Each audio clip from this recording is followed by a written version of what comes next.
Nicky Morgan. And Deputy Speaker, for allowing me to make a contribution in this very important debate on a very important bill, which I believe will change the relationship between central government, local government and residents. In the short time available, I just want to concentrate on Part 5 of the bill, which deals particularly with planning.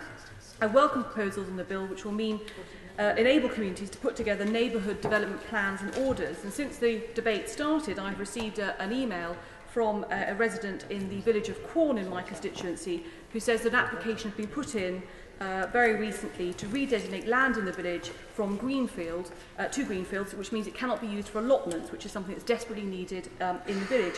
If there was the ability for neighbourhoods to put together a plan to designate how they would like the land locally to be used, this would not have, this application would not be able to be made. And that's why I think I entirely agree with the comments just made, which is this bill is needed and it is needed now. We cannot possibly say that the current system is working in favour of residents and communities. Local councillors do feel extremely frustrated. Too often, the only power that local communities have is to mount a vociferous no campaign. The Secretary of State in his opening remarks talked about a confrontational adversarial system, and I'm sure that we are all aware of this from our postbags and our inboxes. I'm sure that all honourable members in the House are aware of groups who have campaigned in their constituencies against proposed developments. And I would like to pay tribute in my constituency of Loughborough to the Garendon Park Countryside Protection Group, the Loughborough South West Action Group, and residents in Barrow, Havant and Salby. But if the current planning system is not working, we have to believe that there is an alternative. And I entirely agree with the comments made earlier. The difference between this side of the House and that side of the House is that we believe in the power of residents and communities to show common sense and to trust their judgment about what is best for their local areas. And one brief example of that would be the Loughborough in Bloom competition, which was put together, led by the Loughborough Echo and supported by Charnwood Council, which has transformed the way that Loughborough Town Centre looks. And that was entirely down to local groups and communities who joined the scheme year on year.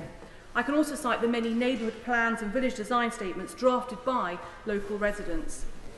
I firmly believe that residents will support development as long as their views on the nature of that development is listened to. And that is the frustration with the system at the moment, is that views are absolutely not heard. My friend from Reading talked about views of communities falling on deaf ears, and that is how residents feel at the moment. Likewise, I also believe that residents can and will work with local businesses and retailers to ensure there is sufficient employment land available and there are sustainable town centres and village centres. And I particularly welcome section, of course. I know with interest a comment about the business community, and I think it is absolutely right that we should see the business community as part of these neighbourhood forums. Would my honourable friend agree?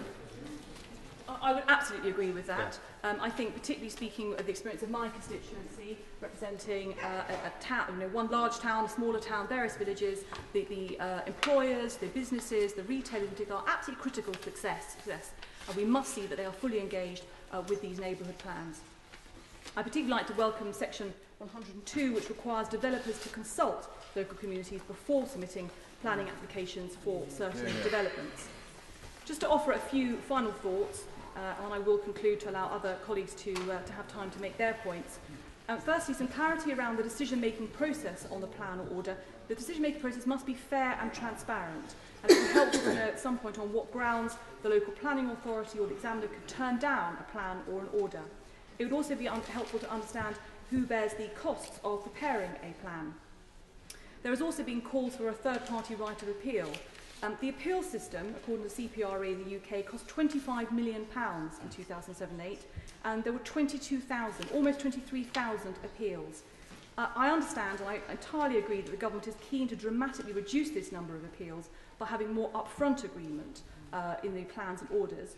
But might I ask ministers to keep this area under review as we see with the residents that is actually working in practice.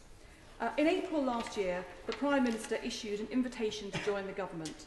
In Part 5 of this bill and elsewhere in the bill, I think we can see that the invitation has now been issued. And I firmly believe that my residents in Loughborough and elsewhere across the country will accept that invitation. I would urge those in the House to support the bill in its second reading today.